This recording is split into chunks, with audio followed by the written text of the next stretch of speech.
نبی کریم صلی اللہ تعالیٰ علیہ وسلم جناب بلال حبشی رضی اللہ تعالیٰ عنہ کے قریب سے گزرے تو حضرت بلال کو امیہ بن خلف سخت سزائیں دے رہا تھا، اور حضرت بلال رضی اللہ تعالیٰ عنہ نے اپنی اس تکلیف کو آرام سے بدلنے کی تجویز یہ سوچی تھی کہ وہ جیسے جیسے تکلیف دیتے، مارتے، گرم پتھر آپ کے سینے پہ رکھتے تو حضرت بلال اپنے دل کو تسلی دینے کے لیے کہتے احد احد احد، اللہ ایک ہے، اللہ ایک ہے، اللہ ایک ہے۔ یہ وہ اپنے آپ کو تسلی دینے کے لیے اس جملے کو بار بار دہراتے۔ نبی کریم علیہ السلام وہاں سے گزرے تو کریم نے مسکرا کے اور شفقت کے ساتھ سیدنا بلال حبشی کے سر نور پر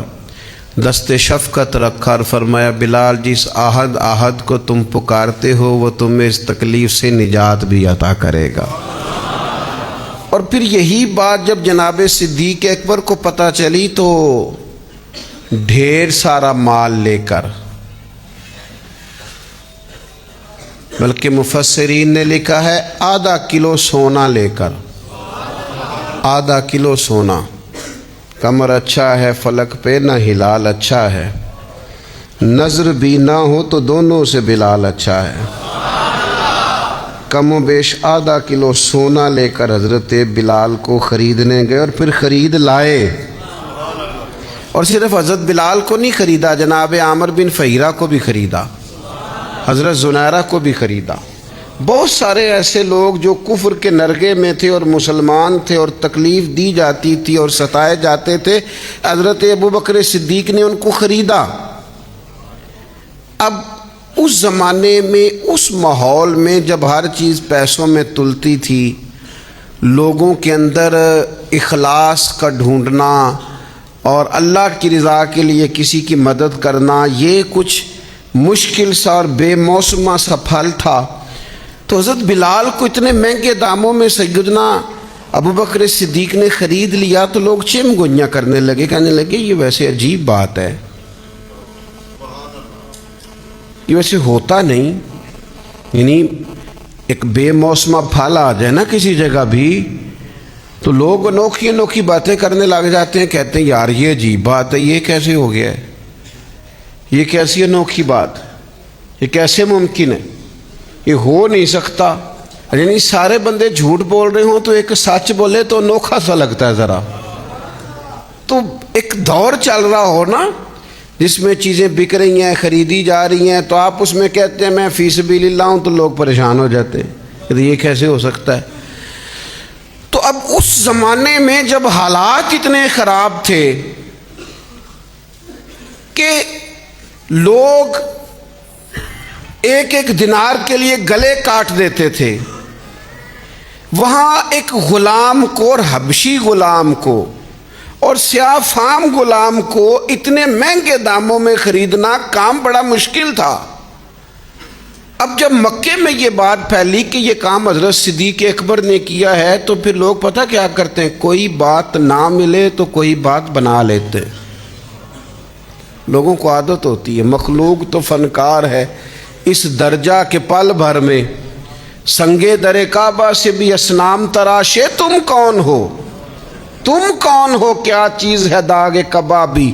لوگوں نے تو جناب مریم پہ بھی الزام تراشے۔ بات نہ ملے تو لوگ بات بنا لیتے ہیں، بات گھڑنا کو مشکل کام ہے، اتنی سونی گھڑتے ہیں کہ لگتا ہے کہ یہ جھوٹ ہے ہی نہیں، سچ ہے۔ انہوں نے بات گھڑ لی، طے کر لی، کہنے لگے وہ ایسے ہی نہیں ابو بکر نے خریدا، کوئی کسی زمانے میں بلال نے کوئی احسان کیا ہوگا، وہ احسان کا بدلہ اتارا ہے، اتنا مہنگا بلال خریدنا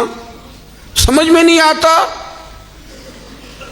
جس رب کی رضا کے لیے حضرت ابو بکر نے یہ کام کیا تھا اس رب کا قرآن بولا،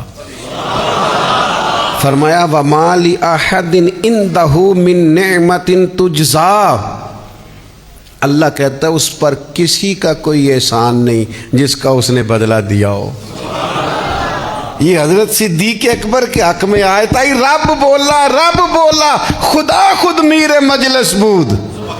اور جب جب صحابہ پہ اعتراض ہوا تب اللہ کا قرآن بولا ہے، وَمَا لِأَحَدٍ عِندَهُ مِن نِعْمَةٍ تُجْزَىٰ، فرمایا اس کا کوئی احسان نہیں۔ کون کہہ رہا ہے؟